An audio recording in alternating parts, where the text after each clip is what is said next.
The polite term is a monster. Paul Bernardo's name brings similar reactions from most Canadians. The infamous Scarborough serial killer has been incarcerated in Kingston since 1995, when his indeterminate sentence began for the brutal murders of Leslie Mahaffy and Kristen French. Welcome to Inside Evil Interrogations, where we go beyond the headlines to explore the psychological depths of the world's most infamous criminals.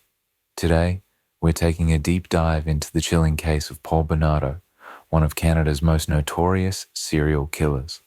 In this episode, we'll break down the psychological techniques behind his deposition, analyze his attempts to manipulate investigators, and explore how the system ultimately caught up with him. Paul Bernardo, born on August 27, 1964, is a Canadian serial killer and rapist whose name has become synonymous with some of the most brutal crimes in Canadian history. Bernardo began his criminal activities as the infamous Scarborough rapist, committing a series of sexual assaults in Scarborough, Ontario, between 1987 and 1990. His predatory behavior escalated when he began collaborating with his then-fiancée, Karla Homolka, in the early 1990s. Together, the couple committed 3 horrific murders, including the killing of Karla's younger sister, Tammy Homolka, in 1990. In June 1991, Bernardo and Homolka abducted, tortured, and murdered 14-year-old Leslie Mahaffy. Less than a year later, in April 1992, they kidnapped, sexually assaulted, and killed 15-year-old Kristen French. The crimes were meticulously documented on videotape, showing the depths of their depravity. Bernardo's reign of terror came to an end when he was arrested in 1993. Following his arrest, Karla Homolka struck a plea deal and testified against him, leading to his conviction. In 1995, Bernardo was sentenced to life imprisonment and later declared a dangerous offender, a designation that ensures he will likely never be released from prison. At the start of the deposition, Paul Bernardo immediately attempts to control the narrative by engaging in a dialogue with Detective Brad Hoover of the Toronto Police Service's Sex Crimes Unit. Bernardo introduces himself under the alias Paul Jason Teal, a detail that reflects his psychological tendency toward dissociation and compartmentalization, common traits in serial offenders who try to manage different personas. By using this alias, Bernardo is likely distancing himself from his true identity as one of Canada's most notorious serial killers. His relaxed and voluntary participation sets the stage for what will become a persistent theme throughout the deposition: the desire to maintain an image of cooperation and credibility, despite the overwhelming evidence of his guilt. Bernardo's reference to the Peel Regional Police's public labeling of him as a crazy liar reveals his underlying concern with public perception and legacy. This suggests an element of narcissism, where he feels personally attacked by the narrative being shaped around him. The fixation on being labeled as a liar, more than the crimes themselves, hints at his desire to control the perception of his character rather than face the consequences of his actions. From a psychological standpoint, Bernardo's statements at this point show signs of narcissistic injury, where the image of himself as a clever, manipulative figure is being threatened by law enforcement's refusal to engage with his self-disclosures. Okay, tape's on.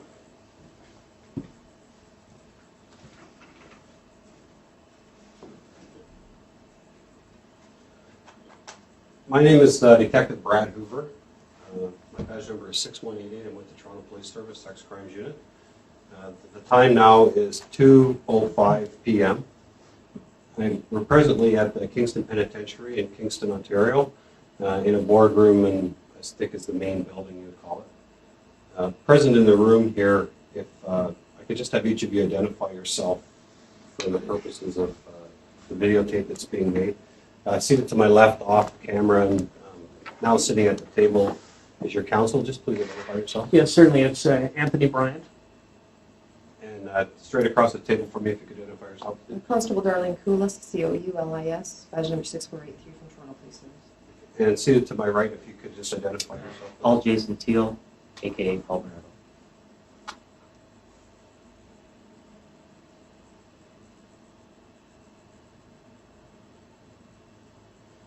And again, my name is Brad Hoover, and today is June the 7th, 2007. Mr. Teal, the reason that we're here today is to speak to you in regards to a couple of matters. First of all, before we start, I just want you to make sure that you're aware that what we say is being videotaped here. Yeah. I'm just going to start this audio tape. I forgot to do that.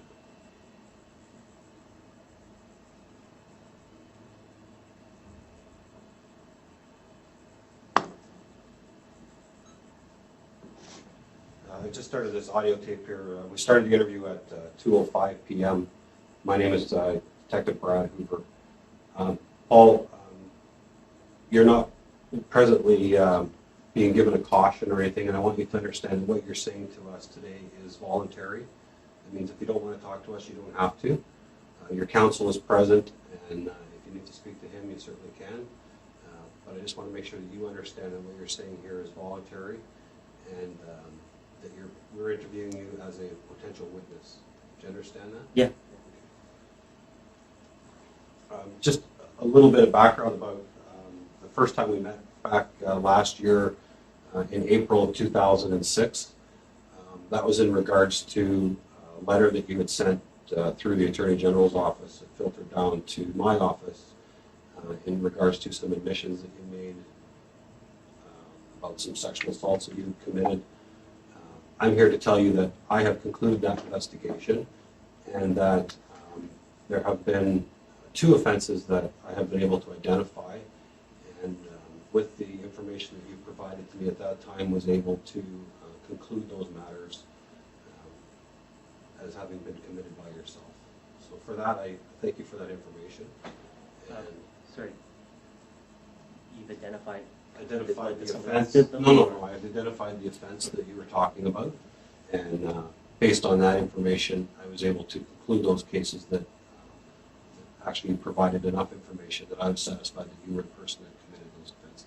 Okay. Now, Does what that about? make sense? Does it make sense? What about ones that you thought that I came forward with, and maybe thought that I didn't do it? Was there any of those? There was none that I thought that you didn't do. There was some that I didn't have enough information to either identify the offense because you were unable to provide enough details at that time, or they may not have ever been reported to the police. As you said when we spoke, some of them were, we'll call them minor type offenses, but No, I understand. offenses that may not have been reported to the police. Okay. Problem. I turned on the TV. I waited for Peel Regional to come by. September rolls around. They make a public announcement. It's written on my file here that I lied to police and I did not commit the crimes that I said I committed on the offenses in Peel Region. Okay. Big problem. I have spoken to Peel Region, Yeah. and they have told me that they don't have enough information at this point to identify anything that the letter that was sent to the police, or through to the police, wasn't specific enough to identify any offenses. Now, that's something that we can talk about sort of following this interview, and if you want to get into that, we can talk about that. Well, I've been sitting with this for years, and it's written on my file, and it makes me seem like, oh, he's just this crazy. You guys love doing that. I'm this crazy psychopathic liar. As the interview progresses, Bernardo continues to challenge the detectives, expressing frustration over the public declarations made by the Peel region. His complaint that the police never followed up on his previous admissions highlights his obsession with being heard and taken seriously. Bernardo is not necessarily seeking absolution, but validation. He wants the authorities to acknowledge the crimes he has admitted to, even if they were minor or unreported. His growing agitation over being labeled a liar shows that he is deeply invested in maintaining control over his narrative. This obsession with truth versus lies is not about remorse for his victims, but more about maintaining an identity as someone who can outmaneuver the system. This is consistent with the psychopathy often observed in serial killers, who frequently see themselves as intellectually superior to those attempting to apprehend them. The anger that builds in this section suggests an internal conflict where Bernardo is struggling to balance his desire for control with his frustration over the police's ability to manipulate the public narrative against him. His psychological rigidity and lack of emotional regulation become evident as he repeatedly questions why his truth is being ignored. Why was that statement issued? Why didn't they come in and talk to me if they didn't have enough information? We were waiting on that tape. You can play that tape back. I asked you guys if Pure Regional were going to come in. I sat there month after month after month. No one came. I turned on the TV in September. Pure, declared that Paul Bernardo was, this crazy liar to police. What's the fundamental problem here? Well, I know. I mean, I justice the Canadian way, and no one comes in, and now you guys are saying that you didn't have enough information. Well, I can't answer for them specifically as to what they did or didn't do. I can tell you that because they're a separate police department, I don't have any control over what investigation that they did do. I can tell you that I have spoken with an investigator in Peel region, and they have told me that at this point they don't have enough information to move forward. They haven't been able to identify any offense that was specifically talked about. That statement you're giving me is much different from the public statement they said, which said I was a liar. Okay, well, I don't. There's a night and day, and they didn't come in. If they didn't have enough information, why don't you come in and get the information? I mean, either I'm lying or I'm not lying. And this goes to the crux of this argument. Either I'm a liar to you, I'm going to lie to you right now about everything, like I did to Peel Regional, according to their story, or I'm not. I'm not going to sit here and come voluntarily and have people come. You guys ban me from the press. You roll your stories over, and you constantly say that I'm a liar. I'm a liar. I made mistakes 17 years ago. Okay, fine, I did. But now we're talking about today, and you're not going to roll forward that I'm some psychopathic liar sitting in jail claiming other people's responsibilities for other crimes. This is a total cross-examination point. You want to start this thing? Lockyer is going to grab a hold of it and say, well, he lied about other crimes. He's a crazy liar. Why didn't you guys resolve this? And again, I can't answer for what Peel region did or didn't do. Jurisdictionally, we're kind of bound Well, as to yeah, what takes place. but still, the good guys, the bad guys. You know what I mean? You're on the same team.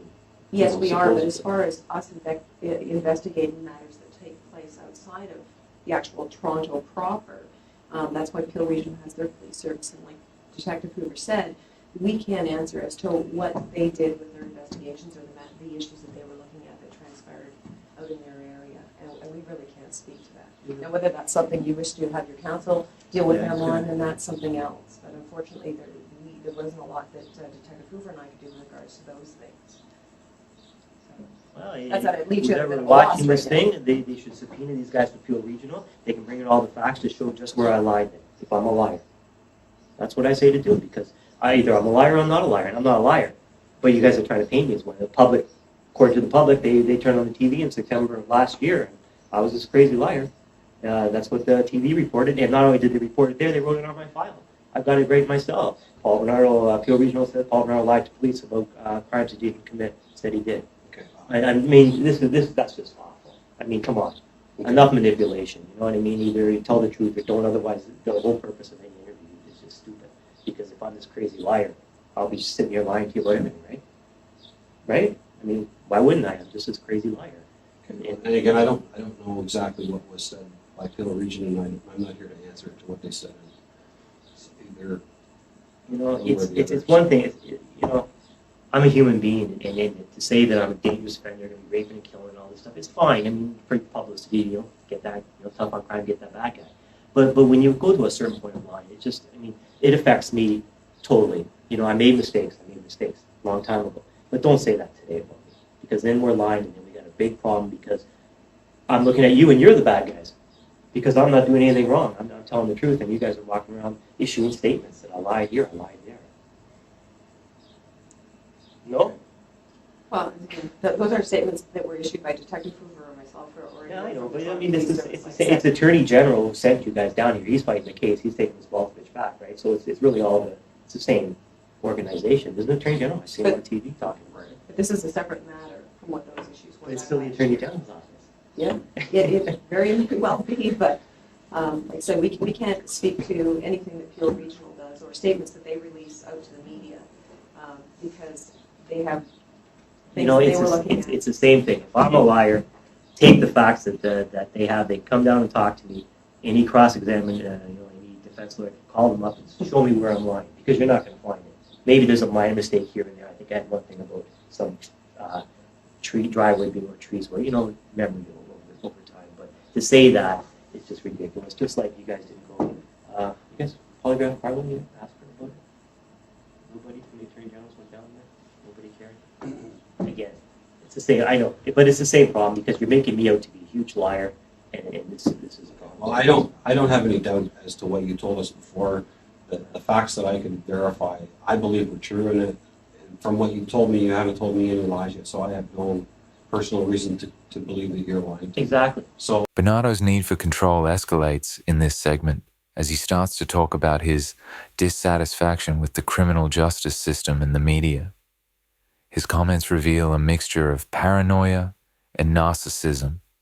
He feels victimized by a system that he perceives has misrepresented him. This victim complex is a common trait in psychopathic individuals who view themselves as above the law, incapable of accepting the consequences of their actions.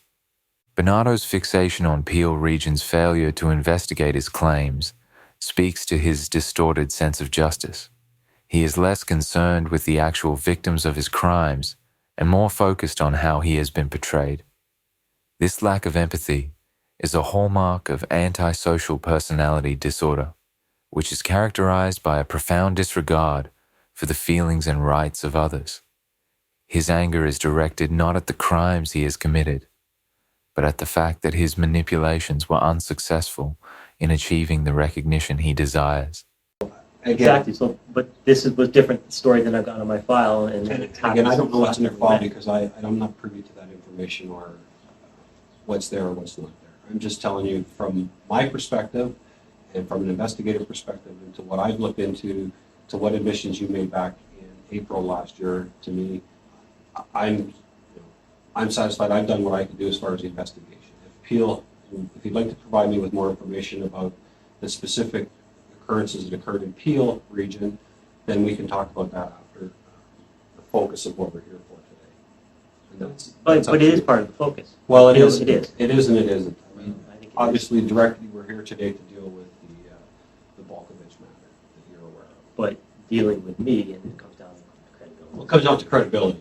Absolutely, it does, and that's what we're here to talk about today. And so, let's deal with that, and then we can deal with the other stuff afterwards. Is that okay? No, yeah, go ahead. I'm just making my point on it because it's going to have to be addressed sometime. Absolutely, it will. And it should have been. We dealt with that a year and a bit ago. So, Yeah, well, not quite a year actually. a little over a year ago. I have some questions that were given to me to ask you in relation to the Balkovich matter, Robert Balkovich matter. Before we do that, I just want to say you understand obviously the importance of telling the truth and the consequences potentially of someone who lies to the police and not telling the truth. I think we just covered that. Actually, I was referring, you guys tell the truth. Right. Okay, so we're aware of that. And in this matter, I believe that you've had some conversation with your counsel in regards to it. And there has been some discussion about polygraph testing in this matter.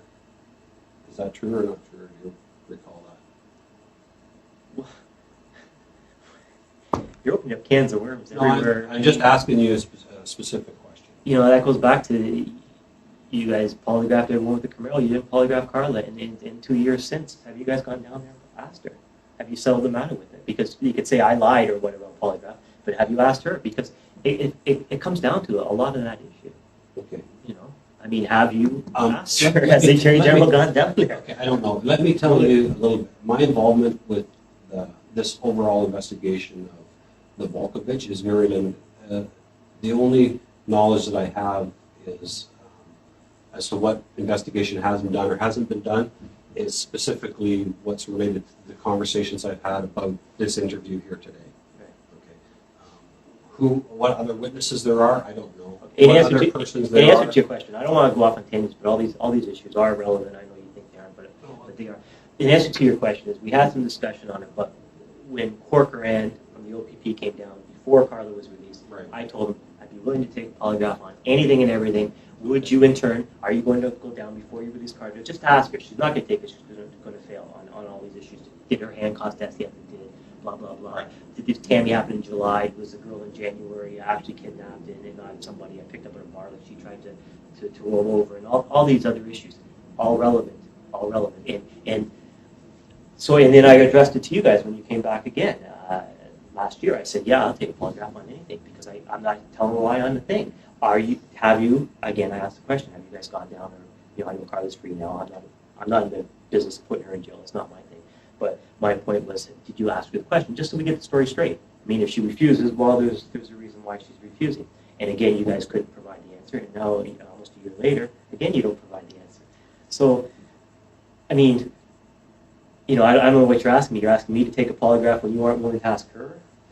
Well, again, my part of this investigation is limited to what we're saying here today. So the details of all of what other witnesses may or may not have been asked or done, I don't know. And as a potential witness, I'm not allowed to tell you what other people have done. So that I have to sort of be careful about the way that it's answered, or even what you think my answer might be. Yeah, no, I just wanted for the record that I gave you good information, which you guys could have, independent of me, could have verified my story or not. Right. And whether you guys do or do not is your business. Like I said, I'm not a prosecutor. I'm not here to point the finger at anyone. But I showed you where to go. So if you guys don't do that, it's your business. But Bernardo's frustration reaches a boiling point as he reiterates that he is being unfairly portrayed as a liar. His reference to true justice and the Canadian way suggests that he believes there is a system of honor and fairness that he has somehow been excluded from. This reflects a profound misunderstanding of the gravity of his crimes, as well as a distorted view of his role in society. At this stage, Bernardo begins to deflect from the details of his criminal behavior, instead focusing on the procedural aspects of his interaction with law enforcement. He continually raises the issue of credibility, insisting that his version of events is the truth, and framing the police as the ones who have failed to engage in proper investigation. His preoccupation with his credibility points toward the grandiosity often observed in individuals with psychopathic tendencies. This deflection strategy is a psychological defense mechanism used to avoid discussing the true nature of his crimes. Instead of confronting the pain and suffering he caused, Bernardo chooses to focus on perceived procedural failings, casting himself as a victim of a flawed system. to me, it's like, if you didn't, why didn't you? If you want to know the truth about things. Right. So I understand that, and I understand what you're saying. So, what we're here to talk about today, obviously, know that this statement may be used in court or maybe presented to court as a voluntary statement. Yeah. Okay. A polygraph obviously is not something that's court admissible, and I'm not sure if you're aware of that or not. But Yeah, it's not used in public court. Okay. So the crust of what we're here to talk about is that it has been suggested that in the continuing case of the disappearance of Elizabeth Bain and the charge of murder against Robert Baltovich, that you are the alternative suspect, or an alternative suspect. Are you aware of that? yeah, great. Did you kill Elizabeth Bain on June the 19th, 1990? Well, it's a loaded question. I mean, are we going to go back and go through the time sequence of what happened in my life? I mean, I could just give a yes or no answer, but there's a lot of issues about that. Right. The Carlos and my role, who did what, where, when. This is why I said, did you guys, go down there to get a polygraph to see if she was telling the truth? Like, why didn't Bevan do it in the first place? I mean, he's polygraphing everyone with a Camaro. Why would he make a deal with someone and not give them a polygraph? It's not incomprehensible to me. Because now my file says her version, and it's a lie. You know what I mean? Yeah. Like I'm not making frivolous points here. I mean, and now you're asking me after you said Peel Regional said I'm lying about this, and then you're saying I'm lying about my profile. You're saying I'm lying if I'm better or not. Now you're saying, hey, did you kill this person? I mean, well, you're saying I'm lying here, here, and here. I could say, no, I didn't. But, I mean, you already said I'm lying here with the PO. You're saying, Okay. I'm not saying No, anything but- about who's lying. I'm simply. and I've given you directions to go to find the truth. Right. No one's done that. And I've asked, and again, I've told you that I've done the investigation on information that you've told me, and as a result of that information, I've been able to verify in my mind where you told me the truth. So if Peel Region is lying about you or someone else is lying about you, I have no control over that or no. It goes right to credibility. Well, absolutely it does, and that's, I guess, the easy way then is to, if we can go through, we'll answer the questions, and yes, I hope to be able to go through some timeline to identify where you were, what you were doing specifically in relation to this case.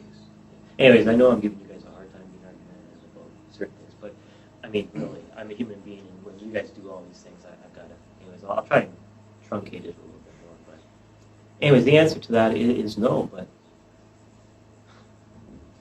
the 800-pound gorilla in the room that's a life 25 sentence. You know, it really comes down to credibility, Right. and not only credibility, but then again, timeline. I mean, between what Karla's and my roles were respectively, and this and that. The answer is no to that question. Did you have anything to do with her disappearance? No, Did you know Elizabeth B? not that I know of. Had you ever met her?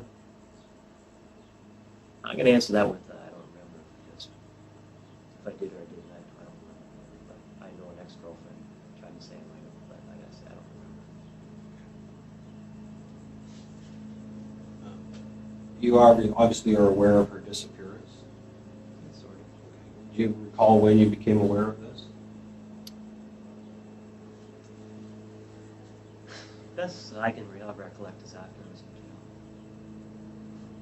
Didn't follow me as much. The date, obviously, June the 19th, 1990 was the date. But you know, other than that, I don't remember. You know, maybe I heard about it before, but I can't recall if I did or not. But I remember in jail, I had newspapers after that fact, and I saw something on it. So. We'll sort of get into that a little bit when we. I hope to go through a bit of a timeline with you as to some things that may jog your memory as to We're talking. back in that time. I mean, if you asked me what I was doing 3 weeks ago on Tuesday, I probably couldn't tell you unless you put some reference to it. So we'll hopefully be able to do that. And again, obviously, June the 19th, 1990, do you know what you were doing that day? I know. I have a document here in front of me that In this section, Bernardo addresses the detectives directly about credibility, bringing up the polygraph test. He questions why Karla Homolka was not subjected to the same level of scrutiny as he was, specifically referencing her lack of a polygraph test. This is a tactic often used by individuals with psychopathic traits to divert attention from their own actions by highlighting perceived injustices or inconsistencies in the treatment of others. Bernardo's reference to the polygraph test also suggests that he still sees himself as having the potential to outsmart the system. Psychopaths often believe they are more intelligent than those around them and feel that they can manipulate situations to their advantage. By raising the issue of the polygraph, Bernardo is implying that he is confident in his ability to pass such a test, regardless of his guilt. This false sense of superiority is a recurring theme in his interactions with law enforcement. His continued focus on procedural matters further distances him from the emotional consequences of his actions, a typical defense mechanism in individuals with psychopathic and narcissistic tendencies. references some points in time around the June of 1990 period from police investigation. This is what indicates you may have been involved with, or may have certain things that you may have done. And I'd like to go through a couple of them that sort of assist you in remembering what you were doing back in 1990. The first part of June 1990, actually June the 1st, Karla had a doctor's appointment where she was complaining of pains in her right side. Perhaps she had something to do with the rabies shot. Does that ring any bells? No. In the first part of June, you had a Nissan 240 SX, is that correct? Yeah. You were making several trips into the United States, June 2nd, June 3rd, June 10th, June 16th. I think at that point you were involved with cigarette smuggling and things like that, from what I recall. Someone said no? No, that wouldn't be. No, that wasn't until after we moved out. So. Okay. So, making several trips to the States within a couple of days, that's something. When we started the relationship, we were going over all the time, so just for personal reasons. On June the 16th, you shopped at Rough Hewen. That's in the Niagara Falls, United States. Does that store sound familiar to you? Yeah, it sounds familiar. I have no idea if those are the dates, but Okay. you got a receipt for I it. think there must be a receipt there. And again, I don't have all the details. I'm just going by what's on this sheet of paper. A black expandable binder. Is that? I think. Can't recall 100%, but Okay. That would have been around the same time. That was about a week prior to if you purchased one of those Elizabeth Bain going. I have no idea when I purchased it. I just recall I had something like that, like an accordion binder.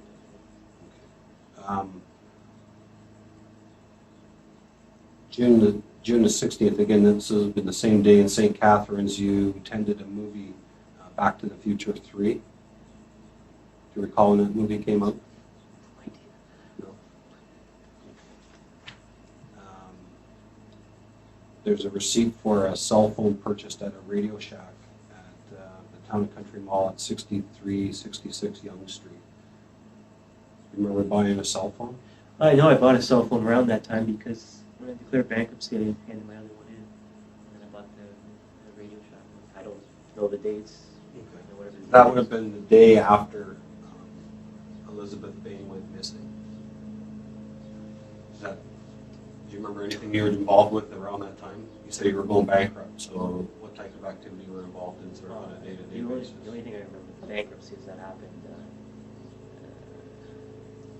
around a couple days before the sexual assault that the composite came up with. That was, if I recollect correctly, it was I think 2 days before I filed for that.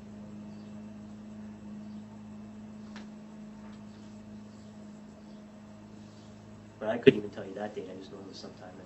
What date did you say that was? June the 16th of 1990. When was that sexual assault? The one with the composite? Was it 24th, 20th, somewhere? What date did you guys have?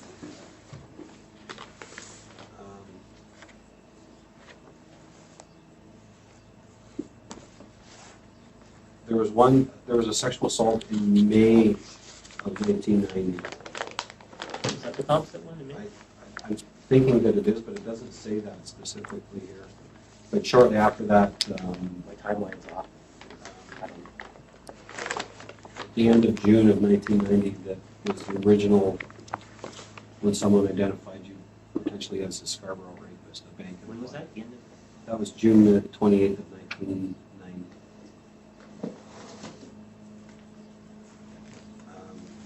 Lori Homolka's 19th birthday was June the 22nd, 1990. Do you recall her 19th birthday? I know it was around that time, but I don't specifically recall that birthday. The only reason I would maybe say that was she was obviously then a legal drinking agent, perhaps. You didn't think that? Way before that. June the 21st, so just the day after you bought a cell phone, you made a purchase at I'm sorry, you were saying what, 19th was this girl's? June 19th was the day she went missing. What day did I buy that? June 20th was the day you bought the cell phone. As the deposition continues, Bernardo's tone becomes more aggressive. He brings up the issue of credibility once again, insisting that the detectives either believe him or they do not. This black and white thinking is indicative of the cognitive distortions often found in psychopathic personalities. Bernardo is unable to see the shades of grey in the situation, instead framing the entire interaction as a binary question of truth versus lies. His agitation suggests that the deposition is not going according to his plan. Bernardo likely believed that by engaging in this interview, he would be able to control the narrative and present himself as a cooperative, credible witness. However, as the detectives continue to push back against his statements, his frustration grows, revealing the fragility of his self-perceived superiority. At this point, Bernardo is no longer simply trying to control the narrative. He is actively defending his identity as someone who is in control. This defensive posture indicates that his psychological defenses are starting to break down under the pressure of the interrogation. June No, 21st. see, I must have declared bankruptcy around then because I got that cell phone in the hand.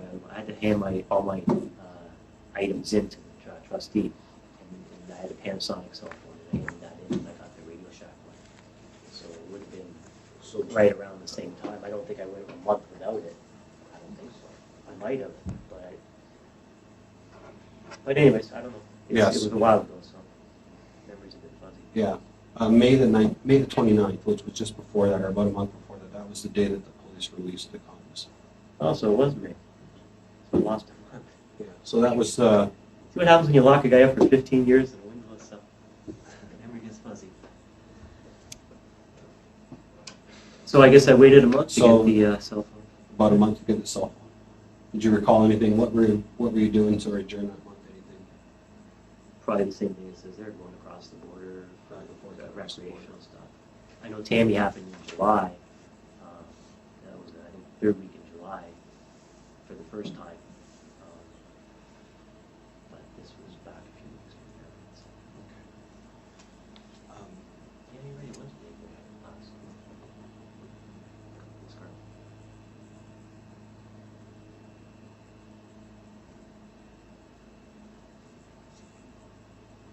Okay, so just prior to Tammy's birthday, there was some shopping at a Canadian Tire store on Shepherd Avenue.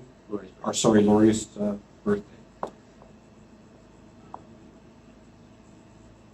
2 times in one day, you went to Canadian Tire on Shepherd Avenue, 1019 Shepherd Avenue. Does that normally shop at Canadian Tire stores? Back then, that time. That's before all these supercenter Walmarts and stuff came in. So. Do you ever recall having any conversations about the disappearance of Elizabeth Bain?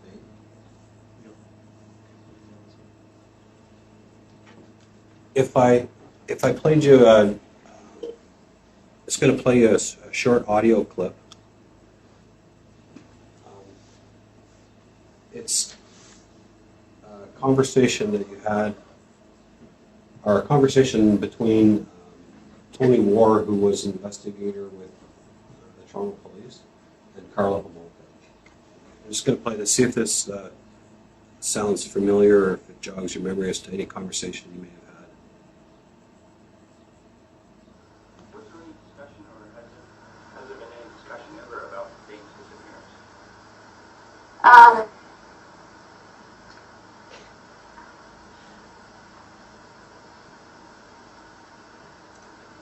think the only thing that he ever said about her was that her boyfriend did it, or something like that. But there wasn't any real extensive discussion. But he talked about like all of the women that were disappearing.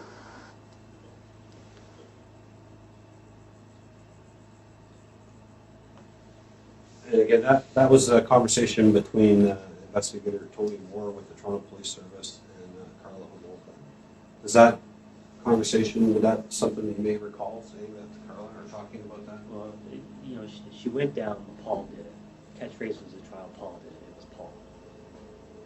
And she's continuing right there. She's going, with the fact of the matter is I didn't pay attention to anything. I didn't watch the news back then. I was too busy doing other things. I didn't pay attention. Like the profile is a serial killer, pays attention to all the news media. He's a narcissistic personality, blah, blah, blah, and all that crap. I don't know anything about this case now. I don't know if this guy did it. I don't even care. I'm not a prosecutor, do the right thing for society, blah, blah, blah. I don't know if he did it. I don't have the facts if he knows if he did it. And I certainly didn't know that. So to say that for me to make, she's alleging that I made a statement, the boyfriend did it. Well, some cases I have followed because I am in jail and I have nothing else to do but watch TV. But I weigh the facts. I take, like, did OJ do it, for example? Right. You weigh the facts about, whether he did or not, he got off. So, I mean, that's a lot. But I would have had to weigh the facts. I don't know the facts in the circumstances, so there's no way I can make a statement such as that. How could I say he did it if I don't know the facts of the case? So, no, she's incorrect in her statement. And it may depend on when that conversation took place between her and the investigator. Well, War, wasn't he back when the deal was made? And that was War, if I remember reading the transcripts, that was a name from day one, when she signed her little 12-year deal, no polygraph required. Hey, I'm giving you the truth there. You guys can prove me wrong. Go down there, ask her. You'll get a no. I keep telling you, no one does it. But, I don't know why. But, so that sounds like a conversation. But that's what you do. You want to blame it all on the other person. You're going to paint that scenario.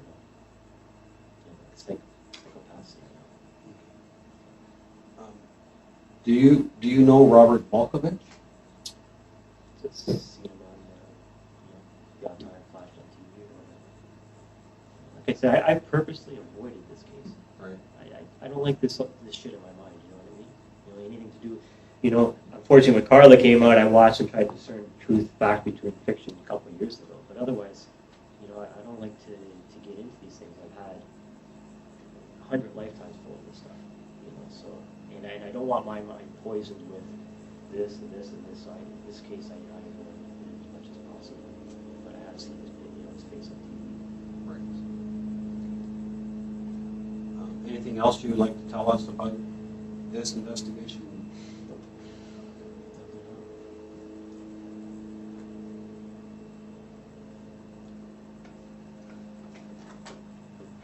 Okay, the time now is 2:35, and we'll conclude this portion of our interview.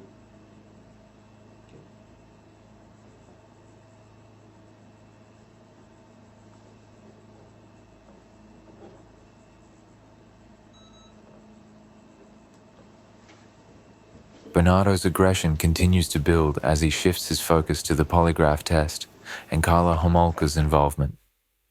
His obsession with Homolka's perceived lack of accountability reveals his deep-seated resentment towards her, a common trait in individuals with psychopathic tendencies who feel betrayed by others they once controlled or manipulated.